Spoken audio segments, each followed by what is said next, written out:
സന്തോഷം നമ്മൾ നിൽക്കുന്നത് ഈ സ്വപ്നഭൂമിയിലാണ്.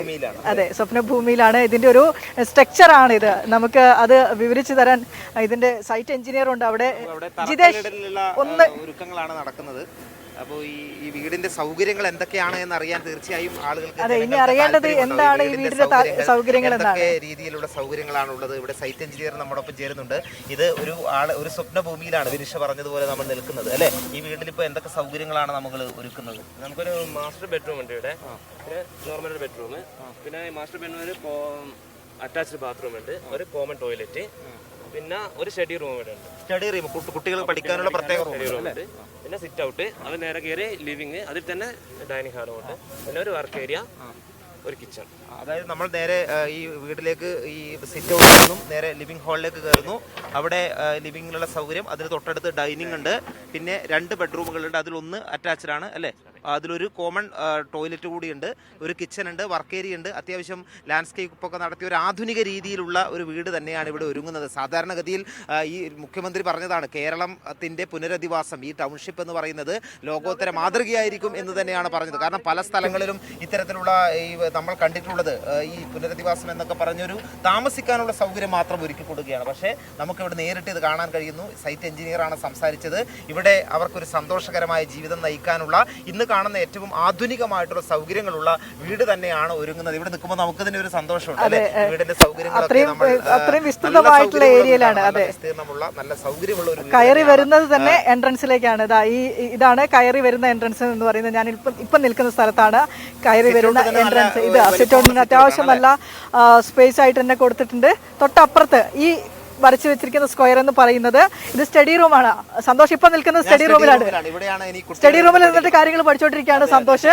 അവിടുന്ന് മാസ്റ്റർ ബെഡ്റൂമിലേക്ക് പോകും സന്തോഷ്. ഇവിടെ മാസ്റ്റർ ബെഡ്റൂം വളരെ വലിയ ബെഡ്റൂമാണ്. അതിന് അറ്റാച്ച്ഡ് ആയിട്ടുള്ള നല്ല സൗകര്യത്തോട് കൂടിയിട്ടുള്ള ഒരു ബാത്റൂം ഉൾപ്പെടെ ഉണ്ട് ഈ മാസ്റ്റർ ബെഡ്റൂമിൽ.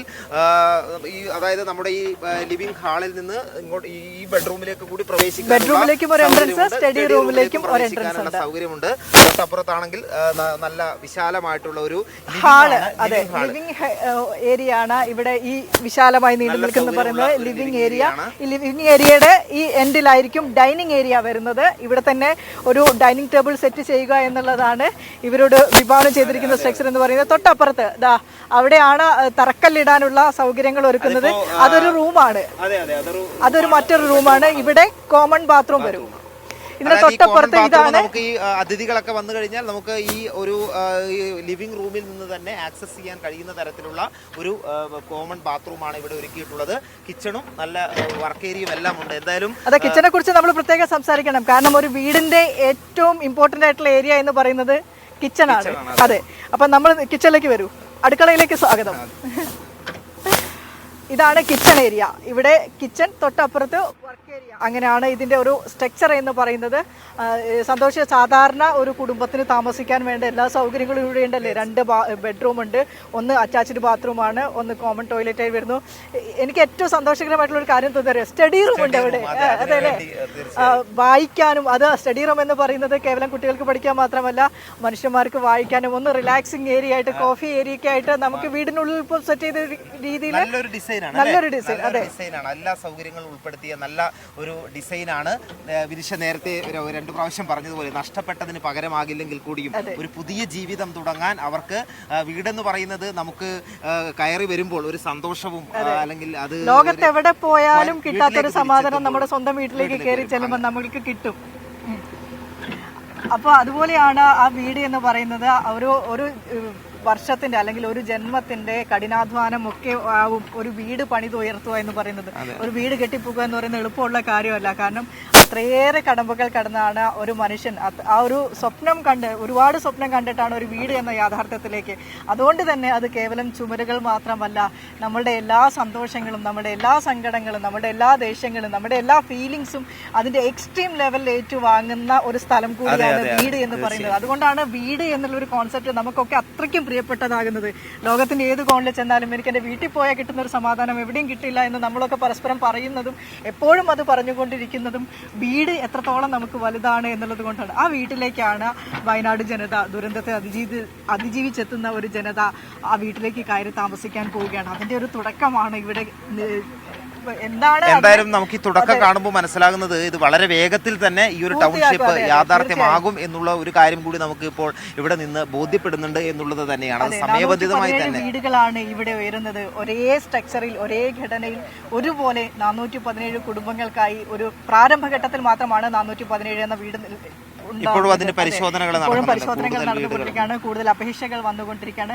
അതൊക്കെ കാലക്രമമായി ഇതിന്റെ ഭാഗമായി തന്നെ ഉണ്ടാകും. 417 വീടുകളാണ് പ്രാരംഭഘട്ടത്തിൽ 64 ഹെക്ടർ സ്ഥലത്ത് പണിഞ്ഞുകൊണ്ടിരിക്കുന്നത്. ഇനിയും കൂടുതൽ ഈ എൽസൺ എസ്റ്റേറ്റിന്റെ ഭാഗമായുള്ള സ്ഥലമേറ്റെടുപ്പ് പൂർത്തിയാക്കേണ്ടതുണ്ട്. സ്ഥലമേറ്റെടുക്കുന്ന ആളുകൾക്ക് എൽസ്റ്റൺ അധികൃതർക്ക്, അതിന്റെ എസ്റ്റേറ്റ് അധികൃതർക്ക് അതിന് പര്യാപ്തമായ തുക നൽകേണ്ടതുണ്ട്. അത് സംബന്ധിച്ച് ഹൈക്കോടതിയിലൊക്കെ കേസുകൾ നടക്കുന്നുണ്ട്. അത് അതിന്റെ വഴിക്ക് പോകട്ടെ.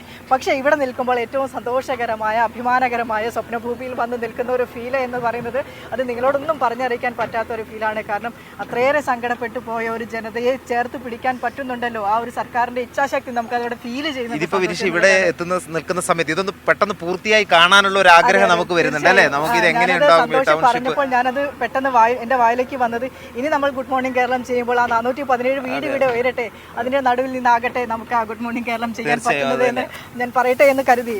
അത് വളരെ പെട്ടെന്ന് തന്നെ പൂർത്തിയാകും. ഏകദേശം ഡിസംബറോട് കൂടി തന്നെയാണ് ഇതിന്റെ ഒരു പൂർത്തീകരണ ലക്ഷ്യം എന്ന് പറയുന്നത്.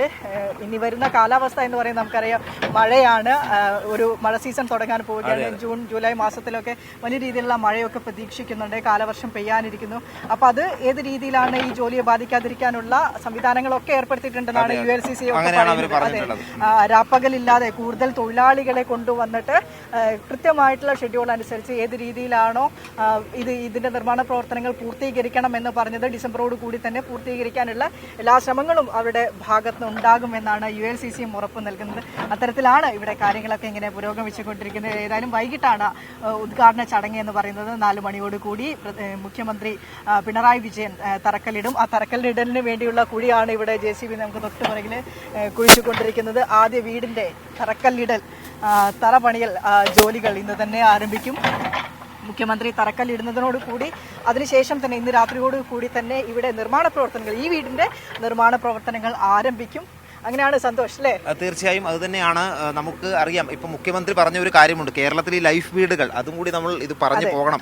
5 ലക്ഷത്തിലധികം വീടുകൾ പൂർത്തിയായപ്പോൾ സാധാരണഗതിയിൽ മറ്റ് സംസ്ഥാനങ്ങളിൽ കേന്ദ്ര സർക്കാർ പറയുന്നത് ഈ ഇങ്ങനെ സർക്കാർ നൽകുന്ന വീടുകൾക്ക് മുന്നിൽ ഇത് ഈ പദ്ധതി വഴി ഉണ്ടാക്കിയ വീടാണെന്നെല്ലാം എഴുതി വെക്കണം. നമ്മുടെ കേരള മുഖ്യമന്ത്രി പറഞ്ഞത് അത് പാടില്ല. കാരണം അവരുടെ അഭിമാനത്തോടുകൂടി സ്വന്തം വീട്ടിൽ താമസിക്കുന്നവർക്ക് അവർക്ക് ഒരു തരത്തിലുള്ള സൗജന്യമായി ലഭിച്ച വീട് ആണ് എന്ന് ഒരു ഘട്ടത്തിലും തോന്നാതെ, അതാണ് ഒരു ദീർഘവീക്ഷണം എന്ന് പറയുന്നത്. അതായത് വിനിഷ പറഞ്ഞതുപോലെ അവരുടെ സ്വന്തം വീട്ടിലേക്ക് തിരിച്ചെത്തുക, അല്ലെങ്കിൽ ജോലി കഴിഞ്ഞെത്തുക, വീട്ടിലേക്ക് മടങ്ങിയെത്തുമ്പോൾ ഉണ്ടാകുന്ന സന്തോഷം, അങ്ങനെ വരുമ്പോൾ അവർക്കൊരു അഭിമാന ബോധത്തോടു കൂടി ജീവിക്കാനുള്ള ഒരു അവസരം ഉണ്ടാകണം.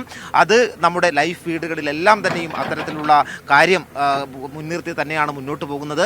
വയനാട്ടിലും ലോകോത്തര മാതൃകയിൽ ടൗൺഷിപ്പ് ഉയരുമ്പോൾ അത് അവർക്ക് അഭിമാനത്തോടു കൂടി ജീവിക്കാനുള്ള ഒരിടമായി മാറും എന്നുള്ള കാര്യത്തിൽ സംശയമില്ല.